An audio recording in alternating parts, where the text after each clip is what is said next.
ಆರಾಧನಾ ಸಮಯ. ಪರಿಶುದ್ಧನಾದ ದೇವರೇ, ನಿನ್ನ ನಾಮಕ್ಕೆ ಅನಂತನಂತ ಸ್ತೋತ್ರವಾಗಲಿ. ಇದುವೇ ಪ್ರಸನ್ನತೆಯ ಕಾಲ, ಇದುವೇ ಆ ರಕ್ಷಣೆಯ ದಿನ. ಈ ದಿನದಲ್ಲಿ ಮತ್ತೊಮ್ಮೆ ನಿನ್ನ ಕೃಪೆಯನ್ನು ನಮ್ಮ ಮೇಲೆ ತೋರುವುದರ ಮೂಲಕ ನಿನ್ನನ್ನು ಆರಾಧನೆ ಮಾಡುವುದಕ್ಕೆಂಬುದಾಗಿ ನಮ್ಮನ್ನು ಕರೆದೈತಿ. ನಿನಗೆ ಅನಂತನಂತ ಸ್ತೋತ್ರ. ಈ ದಿನದಲ್ಲಿ ನಿನ್ನನ್ನು ಆರಾಧಿಸುವಾಗ ನಮ್ಮ ಜೊತೆಗೆ ಪಯಣ ಮಾಡಿಸುವೆ. ನಿನ್ನಲ್ಲಿ ನಮ್ಮ ಜೀವಿತವನ್ನು ಕಂಡುಕೊಳ್ಳುವ ಹಾಗೆ, ಅದರಲ್ಲಿ ಬೆರೆತು ಮುಂದುವರಿಯುವ ಹಾಗೆ ನಮಗೆ ಸಹಾಯ ಮಾಡಿ. ಹಾಡುವಂಥ ಹಾಡುಗಳು, ಕೇಳುವಂಥ ವಾಕ್ಯವು, ವಾಕ್ಯ ಸಂದೇಶವು ನಮ್ಮ ಜೀವಿತದಲ್ಲಿ ಕಾರ್ಯ ಮಾಡುವಂಥದ್ದಾಗಿರಲಿ. ನಿನ್ನ ನಾಮಕ್ಕೆ ಮಾತ್ರವೇ ಮಹಿಮೆ ಉಂಟಾಗಲಿ. ಯೇಸುವಿನ ಹೆಸರಿನಲ್ಲಿ ಈ ಪ್ರಾರ್ಥನೆಯನ್ನು ಬೇಡಿಕೊಳ್ಳುತ್ತೇವೆ. ಆಮೆನ್. ನಮ್ಮ ಈ ಪರಿಶುದ್ಧವಾದ ಆರಾಧನೆಯನ್ನ ಆರಂಭ ಮಾಡುವ ಹಾಗೆ ಆರಂಭದ ಸಂಗೀತವನ್ನ ಹಾಡಿಕೊಳ್ಳೋಣ.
ನಮ್ಮ ಕಣ್ಣುಗಳನ್ನು ಮುಚ್ಚಿದವರಾಗಿ ನಾವು ಕಳೆದ ದಿನಮಾನಗಳಲ್ಲಿ ಮಾಡಿರುವಂಥ ಪಾಪಗಳನ್ನು ದೇವರ ಮುಂದೆ ಅರಿಕೆ ಮಾಡೋಣ.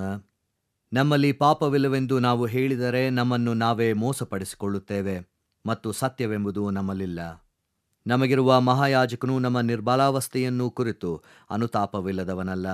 ಆತನು ಸರ್ವ ವಿಷಯಗಳಲ್ಲಿ ನಮ್ಮ ಹಾಗೆ ಶೋಧನೆಗೆ ಗುರಿಯಾದನು, ಪಾಪ ಮಾತ್ರ ಮಾಡಲಿಲ್ಲ. ನಾವು ಮೌನವಾಗಿದ್ದು ನಮ್ಮನ್ನು ಪರೀಕ್ಷಿಸಿಕೊಳ್ಳೋಣ. ಸರ್ವಶಕ್ತನಾದ ದೇವರಿಗೆ ನಮ್ಮ ಪಾಪಗಳನ್ನು ವಿನಯದೊಡನೆ ಅರಿಕೆ ಮಾಡೋಣ. ಸರ್ವಶಕ್ತನಾದ ಅತಿ ಕನಿಕರವುಳ್ಳ ದೇವರೇ, ನಾವು ತಪ್ಪಿಸಿಕೊಂಡ ಕುರಿಗಳಂತೆ ನಿನ್ನ ಮಾರ್ಗವನ್ನು ಬಿಟ್ಟು ತಿರುಗಾಡಿದ್ದೇವೆ. ಹೆಚ್ಚಾಗಿ ನಮ್ಮ ಇಷ್ಟಾನುಸಾರವೇ ನಡೆದಿದ್ದೇವೆ. ನಿನ್ನ ಪವಿತ್ರ ಆಜ್ಞೆಗಳನ್ನು ಮೀರಿದ್ದೇವೆ. ಮಾಡತಕ್ಕದನ್ನು ಮಾಡದೆ ಮಾಡಬಾರದನ್ನು ಮಾಡಿದ್ದೇವೆ. ನಮ್ಮಲ್ಲಿ ಯಾವ ಸ್ವಸ್ಥತೆಯೂ ಇಲ್ಲ. ನೀನಾದರೂ ಕರ್ತನೇ, ನೀಚ ಪಾಪಿಗಳಾದ ನಮ್ಮನ್ನು ಕರುಣಿಸು. ನಮ್ಮ ತಪ್ಪುಗಳನ್ನು ಅರಿಕೆ ಮಾಡುವವರಿಗೆ ಕೃಪೆ ತೋರಿಸು. ನಮ್ಮ ಕರ್ತನಾದ ಕ್ರಿಸ್ತ ಯೇಸುವಿನಲ್ಲಿ ನೀನು ಮನುಷ್ಯರಿಗೆ ಮಾಡಿರುವ ವಾಗ್ದಾನಗಳ ಮೇರೆಗೆ ಪಶ್ಚಾತ್ತಾಪ ಪಡುವವರನ್ನು ಉದ್ಧರಿಸು. ಬಹು ಕನಿಕರವುಳ್ಳ ದೇವರೇ, ನಿನ್ನ ಪವಿತ್ರ ನಾಮಕ್ಕೆ ಮಹಿಮೆ ಉಂಟಾಗುವಂತೆ ನಾವು ಇನ್ನು ಮೇಲೆ ದೇವಭಕ್ತಿಯು, ನೀತಿಯು, ಸ್ವಸ್ಥಚಿತ್ತವೂ ಉಳ್ಳವರಾಗಿ ಜೀವಿಸುವ ಹಾಗೆ ಆತನ ನಿಮಿತ್ತ ಸಹಾಯ ದಯಪಾಲಿಸು.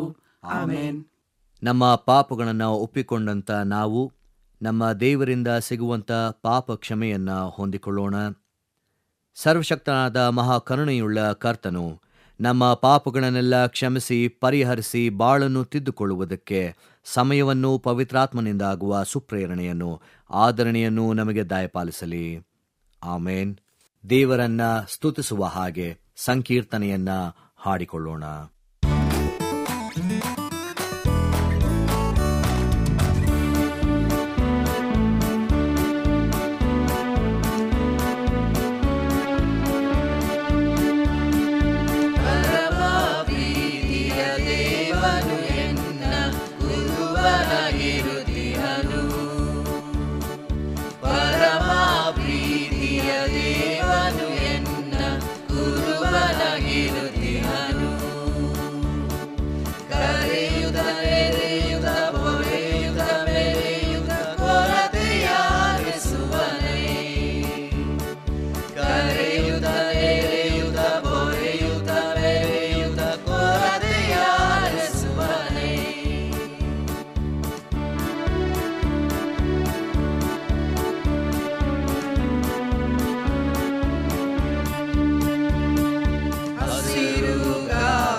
ಕಾಲವೆಲ್ಲ ಕೃಪೆ ಯಾವರಿಸಿರುವುದಲ್ಲ, ಜೀವಿತ ಕಾಲವೆಲ್ಲ ಕೃಪೆ ಯಾವರಿಸಿರುವುದಲ್ಲ.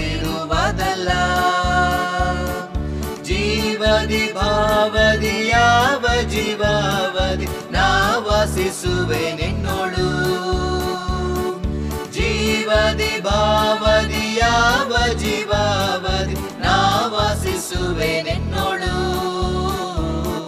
ಪರಮ ಪ್ರೀತಿಯ ದೇವರು ಎನ್ನ ಕುರುಬನಾಗಿರುತ್ತಿಹನು, ಪರಮ ಪ್ರೀತಿಯ ದೇವನು ಎನ್ನ ಕುರುಬನಾಗಿರುತ್ತಿಹನು. ಕರೆಯುತ್ತ ನೆರೆಯುತ್ತ ಪೊರೆಯುತ್ತ ಮೆರೆಯುತ್ತ ಕೊರತೆಯ ಹರಸುವನೈ, ಕರೆಯುತ್ತ ನೆರೆಯುತ್ತ ಪೊರೆಯುತ್ತ ಮೆರೆಯುತ್ತ ಕೊರತೆಯ ಹರಸುವನೈ.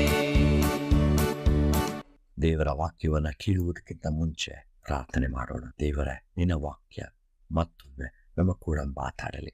ಅದು ನಮಗೆ ನಿನ್ನ ಬಲವನ್ನು, ನಿನ್ನ ಪ್ರೀತಿಯನ್ನು, ನಿನ್ನ ಶಕ್ತಿಯನ್ನು ಕೊಡುವಂಥದ್ದಾಗಿರಲಿ.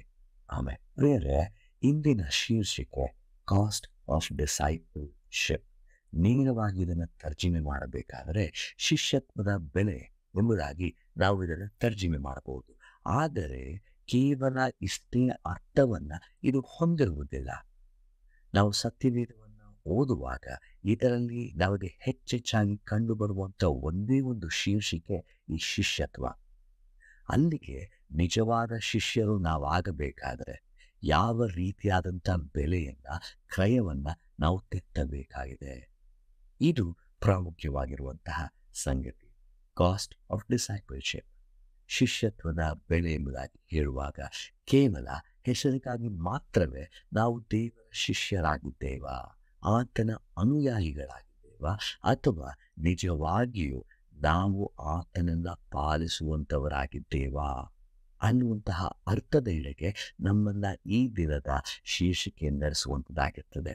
ಈ ದಿನದ ವಾಕ್ಯ ಭಾಗಗಳು ನಮ್ಮನ್ನು ಈ ಶಿಷ್ಯತ್ವದ ಎಡೆಗೆ ಹೇಗೆ ನಡೆಸುವಂಥದ್ದಾಗಿರ್ತದೆ ಅನ್ನುವಂಥದ್ದನ್ನು ಸ್ವಲ್ಪ ಹೊತ್ತು ಧ್ಯಾನ ಮಾಡೋಣ. ಮೊದಲನೆಯದಾಗಿ ಈ ಶಿಷ್ಯತ್ವ ಎಂಬುದಾಗಿ ಹೇಳುವಾಗ ಅದರಲ್ಲಿ ವಿಧೇಯತೆ ಇರಬೇಕು. ಈ ವಿಧೇಯತೆ ಎಂಬುದಾಗಿ ಹೇಳುವಾಗ ಕೇವಲ ಹೇಳಿದ ಮಾತನ್ನು ಅನುಸರಿಸುವಂಥದ್ದು ಮಾತ್ರವೇ ಆಗಿರುವುದಿಲ್ಲ. ಅದಕ್ಕಿಂತ ಹೆಚ್ಚಾಗಿ ದೇವರಿಗೆ ಏನಾದರೂ ನಾನು ತೋರಿಸಬಹುದಾ, ವ್ಯಕ್ತಪಡಿಸಬಹುದಾ. ದಾನಿಯೇಲನ ಬದುಕನ್ನು ನಾವು ನೋಡುವಾಗ ಆತನ ಮೇಲೆ ತಪ್ಪುಗೊಳಿಸಲು ಏನೂ ಇರುವುದಿಲ್ಲ. ಆತನನ್ನು ಮೇಲಾಧಿಕಾರಿಯಲ್ಲಿ ಒಬ್ಬನನ್ನಾಗಿ ಮಾಡ್ತಾರೆ, ಎಲ್ಲದಕ್ಕೂ ಸರ್ವಾಧಿಕಾರಿಯನ್ನಾಗಿ ಮಾಡ್ತಾರೆ.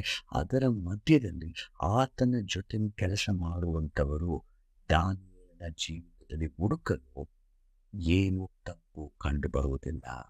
ಇದರ ಮಧ್ಯದಲ್ಲಿ ಒಂದು ನಿಬಂಧನ ಶಾಸನವನ್ನು ಸಹಿ ಹಾಕಲು ಆ ಸಮಯದ ದಾರ್ಯಾವೇಶ ಅರಸನಿಗೆ ಹೇಳ್ತಾರೆ, ಅರಸನೇ, ನಿನ್ನನ್ನು ಹೊರತುಪಡಿಸಿ ಈ 30 ಗೆರೆಗಳು ಬೇರೆ ಯಾವ ದೇವರಿಗಾದರೂ ಪೂಜೆ ಮಾಡಿದರೆ, ಆರಾಧನೆ ಮಾಡಿದರೆ ಅಂಥವರನ್ನ ಸಿಂಹದ ಗವಿಯೊಳಗೆ ಹಾಕಬೇಕು ಎಂಬುದಾಗಿ ದಾನಿಯೇಲನು ಮಾಡುವಂಥ ಪ್ರಾರ್ಥನೆಯ ಕುರಿತು ಅವನ ವಿರುದ್ಧವಾಗಿ ನಿಲ್ಲಲು ಈ ಒಂದು ಷಡ್ಯಂತ್ರವನ್ನು ರಚಿಸ್ತಾರೆ.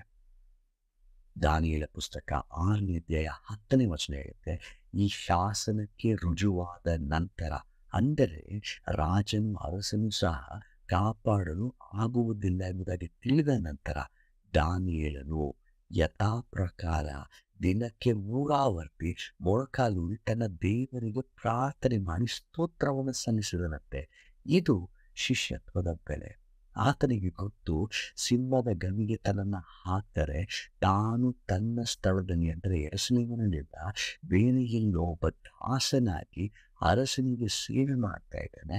ಅದರ ಮಧ್ಯದಲ್ಲೂ ಸಹ ತಾನು ಕಲಿತಂಥ ವಾಕ್ಯಗಳನ್ನು ಕೇವಲ ಹಾಗೆ ಬಿಡದೆ ಅದನ್ನು ಅನುಸರಿಸುತ್ತಾ ಆ ವಿಧೇಯತೆಯನ್ನು ತೋರಿಸುವಂಥದ್ದನ್ನು ನಾವು ಕಾಣ್ತೇವೆ.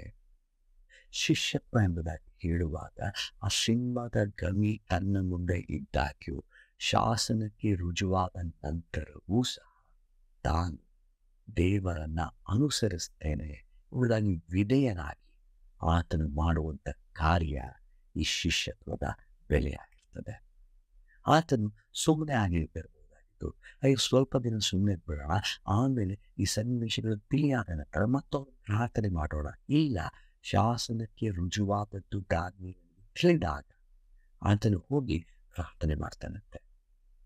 ಆತನಿಗೆ ಯಾರು ಪ್ರಾರ್ಥನೆ ಮಾಡುವುದಕ್ಕೆ ಬಲವಂತ ಮಾಡಿರೋದಿಲ್ಲ. ಅಲ್ಲಿ ನೈಜವಾಗಿ ದೇವರು ತನಗೆ ಪ್ರಕಟನಾಗಿ ಇಲ್ಲ ಮಾಡಲೇಬೇಕು ಅಂತ ಹೇಳಿರುವುದಿಲ್ಲ.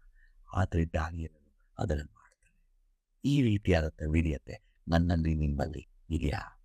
ಎರಡನೆಯದಾಗಿ ಶಿಷ್ಯತ್ವದ ಬೆಲೆ ಎಂಬುದಾಗಿ ಹೇಳುವಾಗ ನಮ್ಮಲ್ಲಿ ಸೇವಾ ಮನೋಭಾವ ಇರಬೇಕು. ಹೆಚ್ಚಿನ ಪಕ್ಷ ಏನಾಗುತ್ತೆ, ನಾವು ಹೆಚ್ಚಿನ ದಿನಗಳು ದೇವರ ಸಮ್ಮುಖದಲ್ಲಿ, ಯೇಸುವಿನ ಸಮ್ಮುಖದಲ್ಲಿ ಕಳೆದ ನಂತರ ಆ ಅನುಭವವನ್ನು ಹೊತ್ತಂತ ನಾವು ಶ್ರೇಷ್ಠರಾಗಿ ನಡೆದುಕೊಳ್ಳುವ ಹಾಗೆ ಯಾವಾಗಲೂ ಪ್ರಚೋದಿಸ್ತೇವೆ.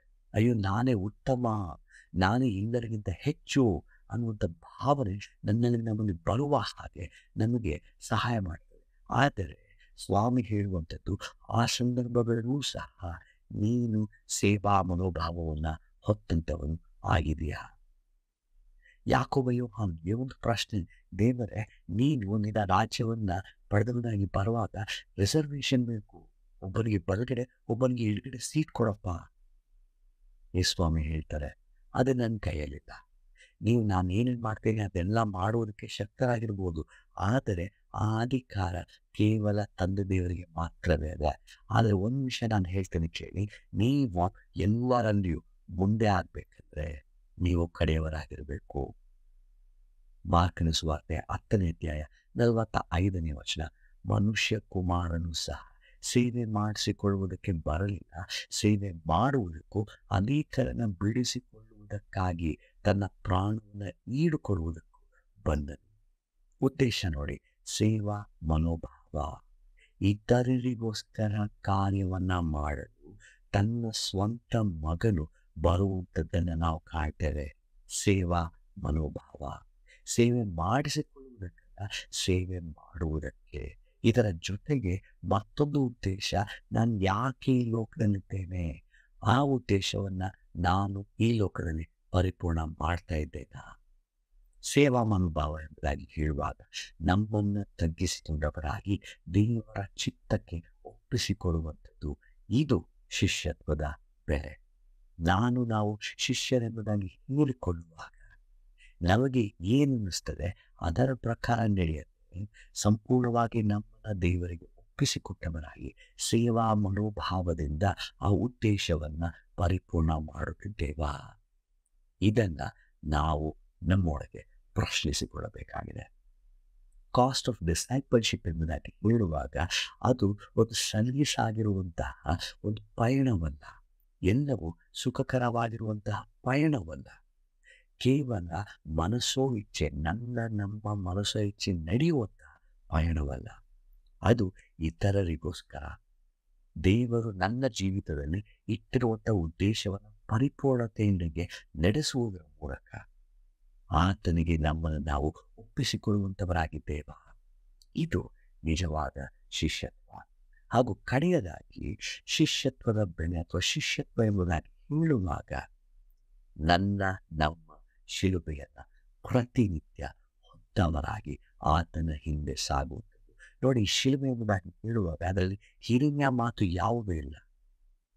ಅದರಲ್ಲಿ ನೋವಿದೆ, ಕಣ್ಣೀರಿದೆ, ಅದರಲ್ಲಿ ಒಂದು ಅಪಹಾಸ್ಯ ಇದೆ, ಅದರಲ್ಲಿ ಅನೇಕ ಪ್ರಾಬ್ಲಮ್ಗಳಿದೆ, ಅನೇಕ ರೀತಿಯಾದಂಥ ಸಂಕಷ್ಟಗಳಿದೆ. ಅದನ್ನು ಹೊತ್ತವರಾಗಿ ನಾವು ಮುಂದುವರಿಯಲು ಸಾಧ್ಯವೇ? ಯೇಸುಸ್ವಾಮಿ ಇದನ್ನು ಮಾಡಿ ನಮಗೆ ತೋರಿಸುತ್ತಾರೆ.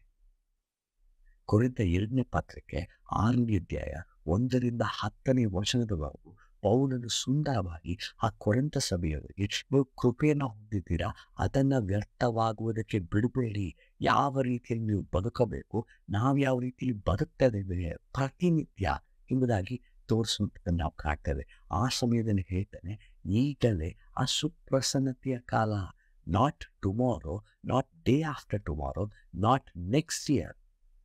ಈ ದಿನ ಇದೇ ಆ ರಕ್ಷಣೆಯ ದಿನ.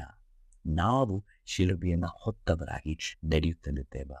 ನಾವು ಯೇಸುಸ್ವಾಮಿ ಶಿಷ್ಯರಾಗಿರಬೇಕಾದ್ರೆ ಆ ಶಿಲುಬೆಯನ್ನು ಹೊತ್ತಿ ಮುಂದೆ ನಡೆಯುವುದೆಂದರೆ ಸಂಕಟಗಳಲ್ಲಿಯೂ, ಕೊರತೆಗಳಲ್ಲಿಯೂ, ಇಕ್ಕಟ್ಟುಗಳಲ್ಲಿಯೂ, ಪೆಟ್ಟುಗಳಲ್ಲಿಯೂ, ಸೆರೆಮನೆಗಳಲ್ಲಿಯೂ, ಕಲಹಗಳಲ್ಲಿಯೂ, ಕಷ್ಟವಾದ ಕೆಲಸಗಳಲ್ಲಿಯೂ, ನಿದ್ದೆಗೇಡುಗಳಲ್ಲಿಯೂ, ಉಪವಾಸಗಳಲ್ಲಿಯೂ ಬಹು ತಾಳ್ಮೆಯನ್ನು ತೋರಿಸುತ್ತೇವೆ.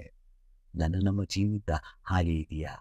ಶುದ್ಧ ಮನಸ್ಸು, ಜ್ಞಾನ, ದೀರ್ಘಶಾಂತಿ, ದಯೆ, ಪವಿತ್ರಾತ್ಮ, ಕಪಟವಿಲ್ಲದ ಪ್ರೀತಿ, ಸತ್ಯವಾಕ್ಯ, ದೇವರ ಮಹತ್ವ, ಇವುಗಳಿಂದ ಕೂಡಿದವರಾಗಿದ್ದೇವೆ.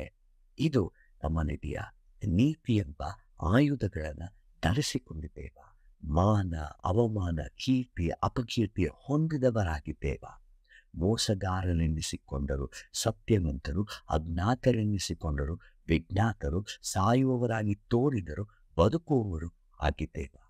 ದುಃಖ ಪಡುವವರಾಗಿದ್ದರು, ಯಾವಾಗಲೂ ಸಂತೋಷ ಪಡುವವರು, ಬಡವರಾಗಿದ್ದರು, ಅನೇಕರಿಗೆ ಐಶ್ವರ್ಯವನ್ನು ಉಂಟು ಮಾಡುವವರು, ಏನು ಇಲ್ಲದವರಾಗಿದ್ದರು, ಎಲ್ಲ ಇದ್ದವರು ಆಗಿದ್ದೇವ? ಇಲ್ಲಿ ನೋಡಿ, ಸಂಪೂರ್ಣವಾಗಿ ಪೌಲನು ತಾನು ಮಾಡಿದಂಥ ಸೇವಾ ಕಾಲದಲ್ಲಿ ಪ್ರತಿನಿತ್ಯವೂ ಆತನು ಆ ಶಿಲುಬೆಯನ್ನು ಹೊತ್ತವನಾಗಿ ಯೇಸು ಸ್ವಾಮಿ ಹಿಂದೆ ಹೋಗ್ತಾನೆ. ಅಲ್ಲಿ ಸಂಪೂರ್ಣವಾಗಿ ಸುಖ ಇರುವುದಿಲ್ಲ, ಅಲ್ಲಿ ಸಂಪೂರ್ಣವಾಗಿ ಎಲ್ಲವೂ ಶುಭವಾಗಿ ಇರುವುದಿಲ್ಲ, ಎಲ್ಲವೂ ಸುಂದರವಾಗಿ ಇರುವುದಿಲ್ಲ. ಆದಾಗ್ಯೂ ಆ ಪಯಣವನ್ನು ಬಿಡದೆ ದೇವರು ನನ್ನ ಜೀವಿತದಲ್ಲಿ ಒಂದು ಉದ್ದೇಶವನ್ನು ಇಟ್ಟಿದ್ದಾನೆ. ಆ ಶಿಲುಬೆಯನ್ನು ಹೊತ್ತವನಾಗಿ ನಾನು ಹಿಂದೆ ಹೋಗ್ತಾ ಇದ್ದೇನೆ ಎಂಬುವಂಥ ವಾಕ್ಯಗಳು ಈ 10 ವಾಕ್ಯಗಳಲ್ಲಿ ನಮಗೆ ಬರೆಯಲ್ಪಟ್ಟಿವೆ. ಯೇಸು ಸ್ವಾಮಿ ಹೇಳುವ ಹಾಗೆ ಲೋಕ 14:27 ಯಾವನಾದರೂ ಯಾರೇ ಆಗಲಿ ತನ್ನ ಶಿಲುಬೆಯನ್ನು ಹೊತ್ತುಕೊಂಡು ನನ್ನ ಹಿಂದೆ ಬಂದ ಹೊರತು ಅವನು ನನ್ನ ಶಿಷ್ಯನಾಗಿರಲಾರನು. ಪ್ರತಿನಿತ್ಯ ನಾವು ಇದನ್ನು ಮಾಡಲಿಕ್ಕೆ ಸಾಧ್ಯವ? ಆ ವಿಧೇಯತೆ ಯಾರು ನಮ್ಮನ್ನು ಒತ್ತಾಯಪಡಿಸದೆ ಹೋದರೂ ತೋರಿಸುವುದಕ್ಕೆ ಸಾಧ್ಯವ? ಸೇವಾ ಮನೋಭಾವ ಯೇಸು ಸ್ವಾಮಿ ಹೇಗೆ ಮಾಡಿದನು ಅದೇ ರೀತಿಯಲ್ಲಿ ಮಾಡಲಿಕ್ಕೆ ಸಾಧ್ಯವ? ಪ್ರತಿನಿತ್ಯ ಯೇಸು ಸ್ವಾಮಿ ತನ್ನ ಶಿಲುಬೆಯನ್ನು ಹೊತ್ತುಕೊಂಡವನಾಗಿ ನಡೆದ ಹಾಗೆ ಪೌಲನು ಬೇರೆ ಬೇರೆ ಸಭೆಗಳಿಗೆ ತೋರಿಸಿದ ಹಾಗೆ ನಾವು ಈ ನಿಂದೆಗಳ ಮಧ್ಯೆ, ಈ ಕಷ್ಟಗಳ ಮಧ್ಯೆ, ಹೌದು ಈ ಸಮಯದಲ್ಲಿ ನಮಗೆ ಬಹಳ ಸಮಸ್ಯೆಗಳು ಇದ್ದಾಗ್ಯೂ ಸಹ ದೇವರನ್ನು ಆತುಕೊಂಡವರಾಗಿ ಮುಂದೆ ಹೋಗಲಿಕ್ಕೆ ಸಾಧ್ಯವ? ಶಿಷ್ಯತ್ವದ ಬೆಲೆ ಎಂಬುದಾಗಿ ಹೇಳುವಾಗ ಅದು ನನ್ನಲ್ಲಿ ನಮ್ಮಲ್ಲಿ ಬಹಳವಾಗಿರುವಂಥ ವಿಷಯಗಳನ್ನು ಡಿಮ್ಯಾಂಡ್ ಮಾಡುವಂಥದ್ದಾಗುತ್ತದೆ. ಕೇವಲ ಸ್ವಾಮಿ ಹೇಳುವಂಥದ್ದು ಶಿಲುಬೆ ಎತ್ಕೊಂಬರಪ್ಪ ಸಾಕು, ಆ ಶಿಲುಬೆಯನ್ನು ಹೊತ್ತುಕೊಂಡು ಬರುವಂಥದ್ದು ನಾವು ಆಗಿದ್ದೇವಾ? ಪ್ರತಿನಿತ್ಯದ ಜೀವಿತದಲ್ಲಿ ಈ ಶಿಷ್ಯತ್ವ ಎಂಬುದಾಗಿ ಹೇಳುವಾಗ ಸಲೀಸಾಗಿ ಬರುವಂಥ ಜವಾಬ್ದಾರಿಯನ್ನು ದೇವರು ನಮಗೆ ಪ್ರತ್ಯೇಕವಾಗಿ ಕೊಟ್ಟಿರುವಂಥ ಜವಾಬ್ದಾರಿ ಅದಾಗಿದೆ. ಅದಕ್ಕೋಸ್ಕರ ನಾವು ಎಷ್ಟು ದೂರ ಹೋಗಿ ಆ ಬೆಲೆಯನ್ನು ಕಟ್ಟುವಂಥವರಾಗಿದ್ದೇವೆ, ಆ ಕ್ರಯವನ್ನು ಕಟ್ಟುವಂಥವರಾಗಿದ್ದೇವೆ, ತೆತ್ತುವಂಥವರಾಗಿದ್ದೇವೆ. ನಮ್ಮನ್ನು ನಾವು ಪರೀಕ್ಷೆ ಮಾಡಿಕೊಳ್ಳೋಣ. ದೇವರು ಈ ವಾಕ್ಯಗಳನ್ನು ನಮ್ಮ ಆತ್ಮಿಕ ಪ್ರಯೋಜನಕ್ಕಾಗಿ ಆಶೀರ್ವದಿಸಲಿ. ಆಮೇಲೆ ದೇವರ ವಾಕ್ಯ ಸಂದೇಶವನ್ನು ಕೇಳಿದಂಥ ನಾವು ನಮ್ಮ ನಂಬಿಕೆಯನ್ನು ದೃಢಪಡಿಸಿಕೊಳ್ಳುವ ಹಾಗೆ ಅಪೋಸ್ತಲರ ವಿಶ್ವಾಸ ಸೂತ್ರವನ್ನ ಏಕ ಮನಸ್ಸಿನಿಂದ ಒಟ್ಟಾಗಿ ಅರಿಕೆ ಮಾಡೋಣ. ಪರಲೋಕ ಭೂಲೋಕಗಳನ್ನು ಸೃಷ್ಟಿಸಿದ ಸರ್ವಶಕ್ತನಾಗಿರುವ ತಂದೆಯಾದ ದೇವರನ್ನು ನಂಬುತ್ತೇನೆ. ಆತನ ಏಕ ಕುಮಾರನಾಗಿರುವ ನಮ್ಮ ಪ್ರಭುವಾದ ಯೇಸು ಕ್ರಿಸ್ತನನ್ನು ನಂಬುತ್ತೇನೆ. ಈತನು ಪರಿಶುದ್ಧಾತ್ಮನಿಂದ ಕನ್ಯಾ ಮರಿಯಳ ಗರ್ಭದಲ್ಲಿ ಧರಿಸಲ್ಪಟ್ಟು ಆಕೆಯಲ್ಲಿ ಹುಟ್ಟಿ ಪೊಂತಿ ಪಿಲಾತನ ಆಧಿಪತ್ಯದಲ್ಲಿ ಶ್ರಮೆ ಹೊಂದಿ ಶಿಲುಬೆಗೆ ಜಡಿಯಲ್ಪಟ್ಟು ಸತ್ತು ಹೂಣಲ್ಪಟ್ಟು ಪಾತಾಳಕ್ಕೆ ಇಳಿದು 3ನೇ ದಿವಸದಲ್ಲಿ ಸತ್ತವರೊಳಗಿಂದ ಎದ್ದು ಪರಲೋಕಕ್ಕೆ ಏರಿ ಹೋಗಿ ಸರ್ವಶಕ್ತನಾಗಿರುವ ತಂದೆಯಾದ ದೇವರ ಬಲಪಾರ್ಶ್ವದಲ್ಲಿ ಕುಳಿತುಕೊಂಡು ಇರುತ್ತಾನೆ. ಈತನು ಅಲ್ಲಿಂದ ಬಂದು ಬದುಕಿರುವವರಿಗೂ ಸತ್ತವರಿಗೂ ನ್ಯಾಯ ತೀರಿಸುವನು ಎಂಬುದನ್ನು ನಂಬುತ್ತೇನೆ. ನಾನು ಪರಿಶುದ್ಧಾತ್ಮನನ್ನು ನಂಬುತ್ತೇನೆ. ಒಂದೇ ಪರಿಶುದ್ಧ ಕ್ರೈಸ್ತ ಸಭೆಯು, ಭಕ್ತರ ಅನ್ಯೋನ್ಯತೆಯು, ಪಾಪದ ಪರಿಹಾರವು, ದೇಹದ ಪುನರುತ್ಥಾನವು, ನಿತ್ಯ ಜೀವವು ಉಂಟೆಂಬುದನ್ನು ನಂಬುತ್ತೇನೆ. ಆಮೆನ್. ನಮ್ಮ ಆರಾಧನೆಯನ್ನ ಅಂತ್ಯಗೊಳಿಸುವ ಹಾಗೆ ಕಡೆಯ ಸಂಗೀತವನ್ನ ಹಾಡಿಕೊಳ್ಳೋಣ.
ದೇವರೇ, ಈ ದಿನ ನಿನ್ನ ವಾಕ್ಯದ ಮೂಲಕ ಯಾವ ರೀತಿಯಲ್ಲಿ ನಿನ್ನ ಶಿಷ್ಯತ್ವದಲ್ಲಿ ನಾವು ನಮ್ಮ ಜೀವಿತಗಳನ್ನು ಕಳಿಬೇಕೆಂಬುದಾಗಿ ಕಲಿತಿದ್ದೇವೆ.